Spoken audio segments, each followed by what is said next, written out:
are at home with Jim and Joy, and you are an important part of our EWTN family, and we are so delighted that you've welcomed us into your home. You know that we would love to hear from you. So today, we are taking your comments and any of your questions. You're watching Monday Live. Please give us a jingle at 1-800-221-9460. Outside North America, you can reach us 205-271-2980, and you can always send us an email with your question or a comment to jimandjoy@ewtn.com, and check us out on Facebook. So the question for today's show is this: what are your thoughts post our elections regarding the sanctity of life issues? What are your thoughts post the United States election regarding life issues?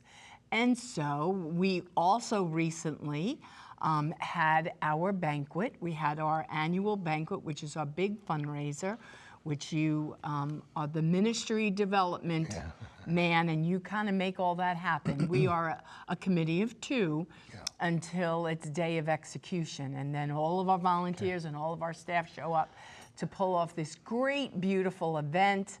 Our speaker this year was Allison Centofonte, and she did a wonderful job, mother of three, and her husband came with her, and there's a picture of you and me in front of our beautiful banner for her choice. And so it's a pregnancy medical center that works with girls, women, to help them through their unplanned pregnancy, to choose life. So we do free pregnancy tests, free ultrasounds. That's our board, great board, and that's the beautiful couple. She was our banquet speaker. She's our client, our client testimony, and she shared, and she came with her boyfriend and her beautiful baby, and they did an outstanding job. The banquet hall was full. Yes. 465 people, and they were there in support. I asked for a show of hands as to new people over these many years, decades. We had about 100 new people. So the pro-life movement is alive, it is well, and it really needs to expand in our local community, since everything is now happening locally and not federally as much. And even in a state that has banned abortion, we see more people coming out. They're saying, you're still doing ultrasound, you're meeting with girls that are considering abortion, going to other states.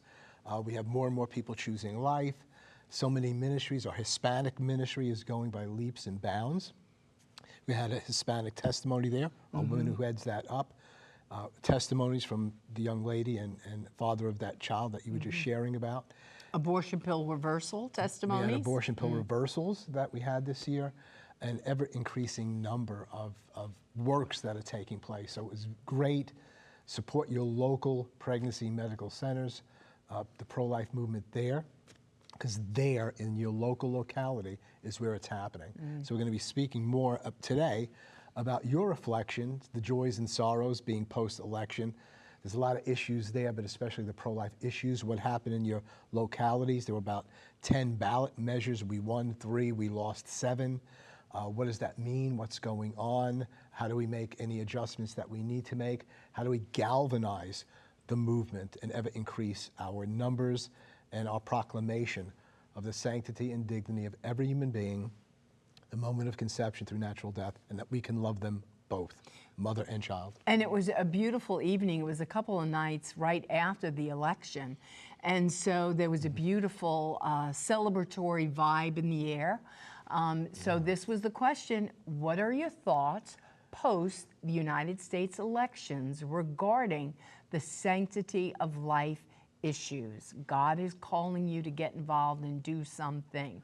Give us a jingle at 1-800-221-9460. Outside North America, 205-271-2980. Plenty more to come. We'll be right back. We want to hear from you.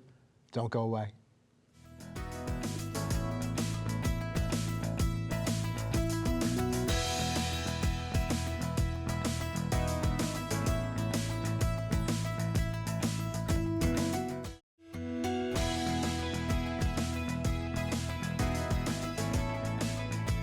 Welcome back. Well, remember that today we're taking your questions and your comments on our show. So if you're watching, it's Monday. We're here very alive. Give us a jingle, 1-800-221-9460. Outside North America, you can reach us at 205-271-2980. And you can always send us an email with your question or your comment to jimandjoy@ewtn.com, and check us out on Facebook. So this was the question that went out there to you. What are your thoughts post the United States election regarding the sanctity of life issues? We all have a mandate from God where we as Catholic Christians, we need to be involved no matter what state we're living in. And we certainly need to be praying for this new administration coming in, that they would line up more of their teachings with that of the church also. So we as the people of God need to stay involved, stay focused. And we do want to hear from you, so do give us a call or email us, Facebook us. We want to hear your thoughts. We have with us Assistant Professor of Social Research at the Bush School of Business at the Catholic University of America, our dear friend, Dr. Michael New. Michael, are you there? Yep. Well, wanted to have you on post the election. There's nobody like you that really assesses what's going on state by state, politically, and what's happening, and want to, to hear from you, your assessment, and not only about the political happenings and how people voted, but any other spiritual steps that we might be taking at this time. Go right ahead, Michael. Yeah, we got some good news on Election Day. It could have been better, but there were some nice victories. We did win some state ballot propositions. We defeated abortion amendments in Florida, in South Dakota, and Nebraska. So, we are able to win direct democracy elections. I think we do see a pathway to victory in other states as well. So those wins are important. It's exciting that President Trump was elected, and it looks like we have Republican majorities in the House and Senate. President Trump has been a bit of a mixed bag. He did not come out in favor of any kind of gestational age limit, but we do think we'll have some influence with his administration. We're hopeful with some of the nominees. I think Marco Rubio, as Secretary of State, is a good nominee. I think he'll do a lot to stop foreign aid from supporting abortion overseas. We're hopeful for President Trump's judicial nominees, and we're also hopeful that he'd consider pardoning some of the pro-lifers who were in jail because of the FACE Act. There were some pro-lifers who engaged some civil disobedience, who got some very disproportionate sentences, as much as 4 years in jail.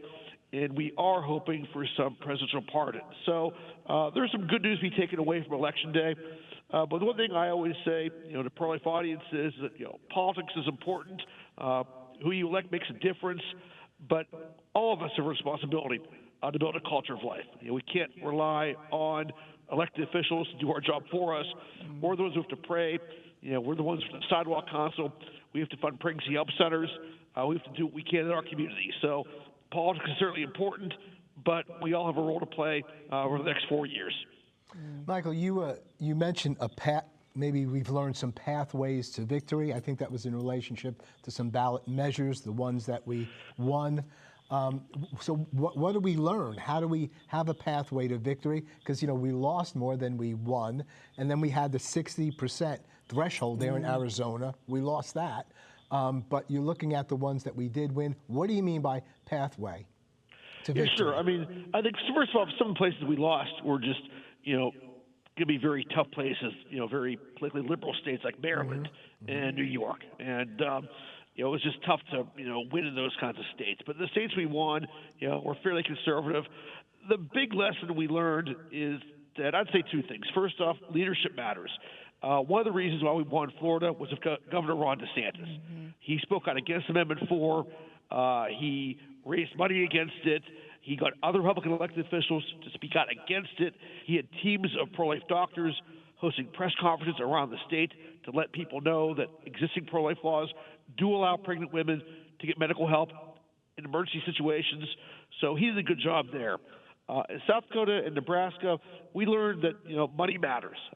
There's a lot of research on direct democracy that just shows the side that spends the most money tends to win.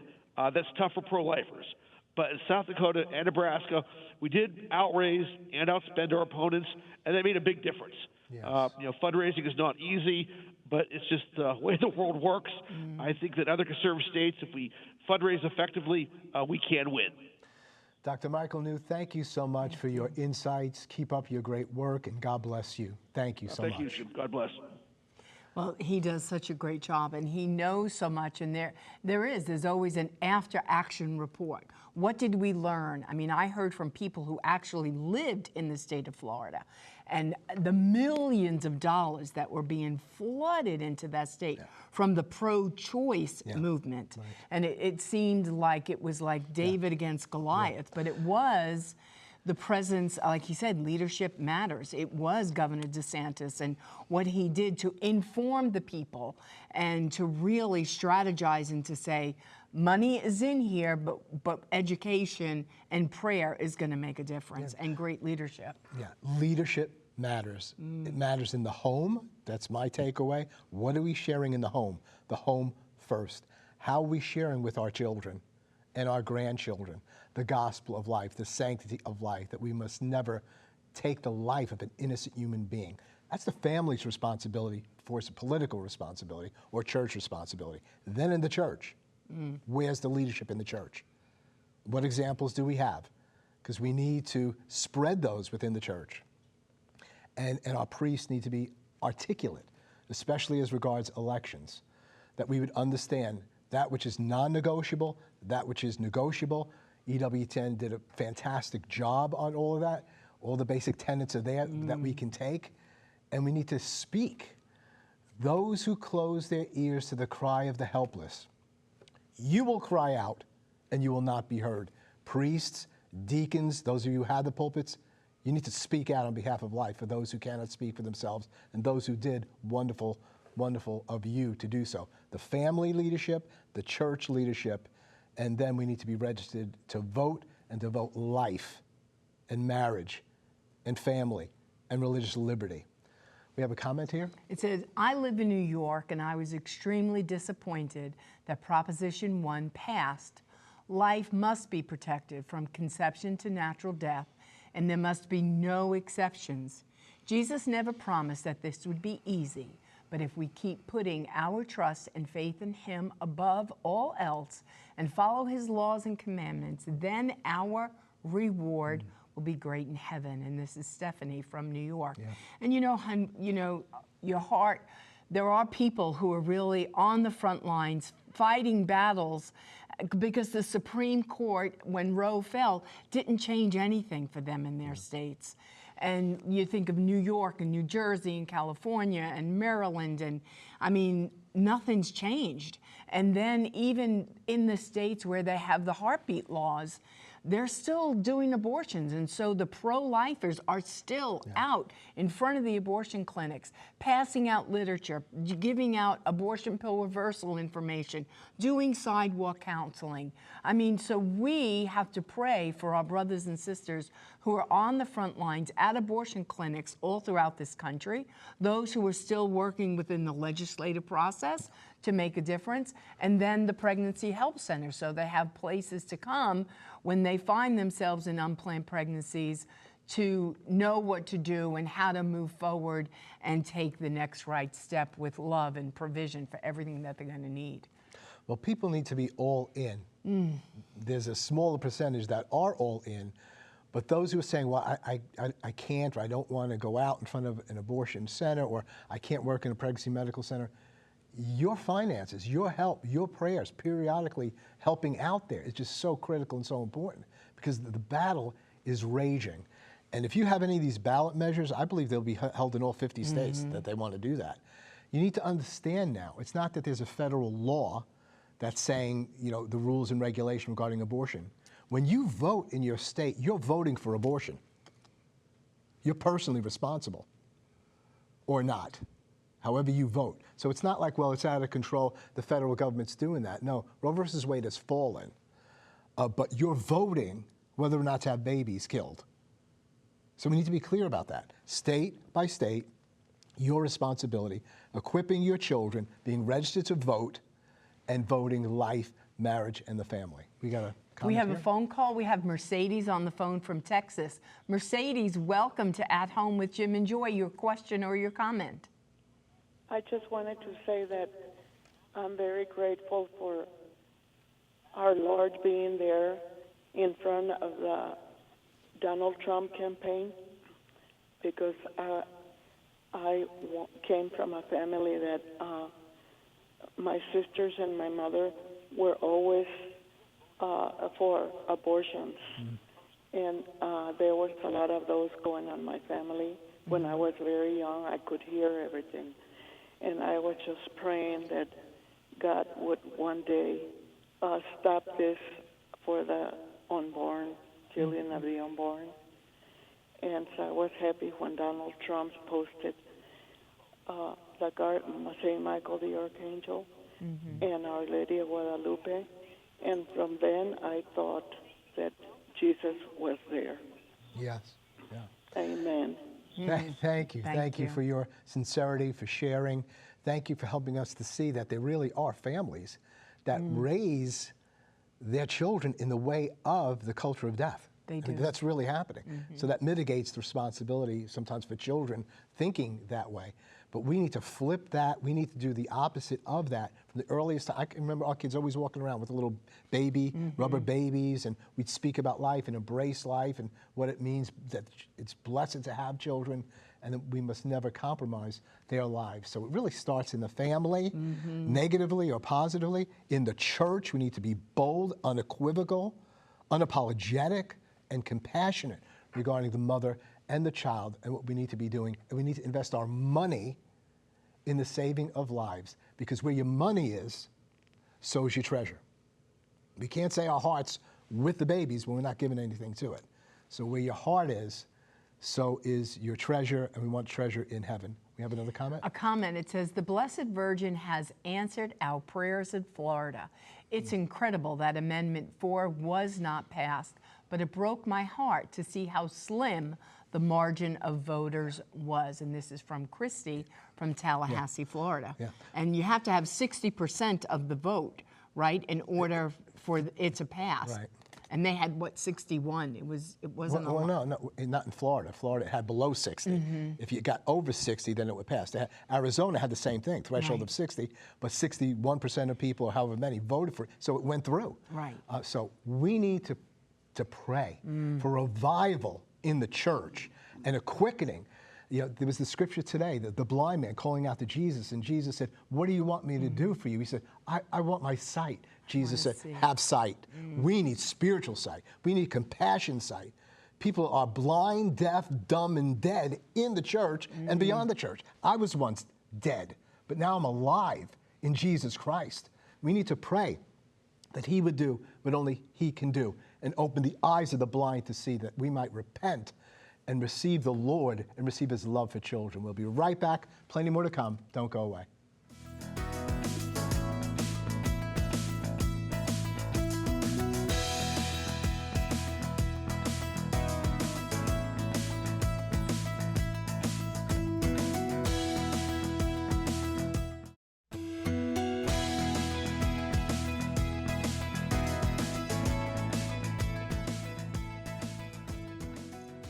Welcome back. Well, before we wrap up today's show, we're going to hear from Joan Lewis about Pope Francis and his activities surrounding this year's World Day of the Poor. Joan? Well, greetings from Rome. Now, yesterday was a very festive day in the Vatican as Pope Francis presided at Mass in the Basilica for the 8th World Day of the Poor. After that, he prayed the Angelus, and then he broke bread with 1,300 poor people in the Paul VI Hall. And this is the 8th time he has done that. Now, a very great lunch was offered by the Italian Red Cross, whose band later provided entertainment. And then the Vincentian family had a prominent role yesterday. Among other things, they offered a backpack to each one of the papal guests that contained food and some personal hygiene items that they could bring home. And then in preparation for this 8th World Youth Day, the Healthcare Center of the Dicastery for Charity offered free medical care, medication, and assistance to those in need. Now, I mentioned the Vincentian family, and they actually did have a very prominent role. They have something called the Vincentian Family Homeless Alliance. It's a network of religious organizations and charity organizations inspired by St. Vincent de Paul. And before Mass, this is interesting, Pope Francis blessed 13 keys symbolic of the Vincentian families of this alliance and their 13 Houses Jubilee project. Now, the 13 keys represent the 13 countries in which homes will be built for the homeless. And the keys, 12 inches long, were sculpted by Catholic artist Timothy Smalls. Now, the Vincentian family is quite large. They have 160 branches throughout the world. Now, in his homily, the Holy Father highlighted what he called the pains of today's world: famine, war, injustice, inequality, and indifference. He said, in a world where social media amplifies fears and insecurity, it's so easy to give in to fear and to see darkness. But, said the Pope, just when everything seems to collapse, God comes. God gathers us together to save us, to give us hope.